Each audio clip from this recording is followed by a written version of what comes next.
Let's briefly discuss a few of the popular architectures that are used for transfer learning. The first and most popular is probably VGG, which stands for Visual Geometry Group. This is just the name of the research team that created it. When you look at the architecture for VGG, although it got state-of-the-art results at the time, it's not that different from what we already know. It's just the usual CNN with an unusually large number of layers. At least it was a large number of layers compared to other neural networks at the time it was created. So here's how it looks. First we have 2 convolutions followed by pooling. We repeat that once. Then we have 3 convolutions followed by pooling, and we repeat that block 3 times. Finally, we have 3 fully connected or dense layers.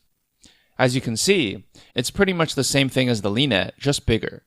We have a series of convolutions and pooling, followed by a few dense layers.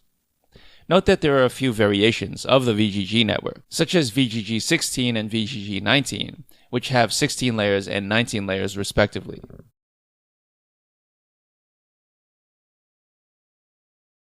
Another common choice is ResNet. ResNet is an even larger network than VGG. We won't go into too much detail in this course, since our objective is not to understand ResNet, but just to know what our options are. The idea behind ResNet is that it's a neural network with branches. Each branch is responsible for learning something different. It turns out that one of the branches is just the identity function, so the other branch is responsible for learning the residual, hence the name residual network. Like VGG, ResNet also has different variations with different numbers of layers. There's ResNet 50 with 50 layers, ResNet 101 with 101 layers, and ResNet 152, which has 152 layers. There are also some ResNets with different architectures, such as ResNet v2 and ResNext.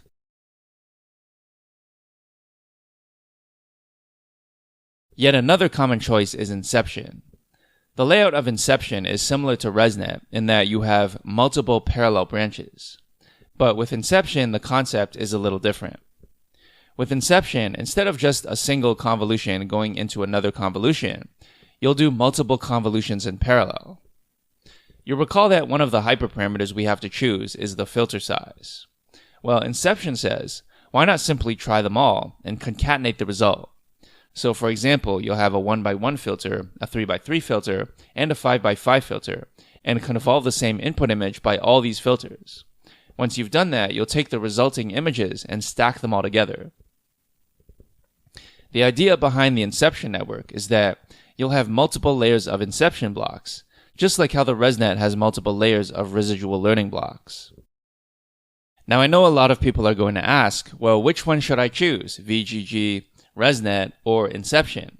And the answer is, as always, you have to try it on your specific dataset with your specific task. There's no way to predict which one will work better for each use case.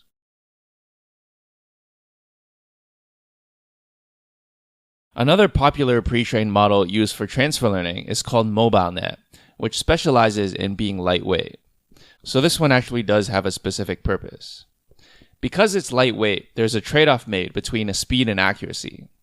Generally speaking, the ideal use case for MobileNet is if you want to use convolutional neural networks on less powerful machines, such as mobile devices and embedded devices.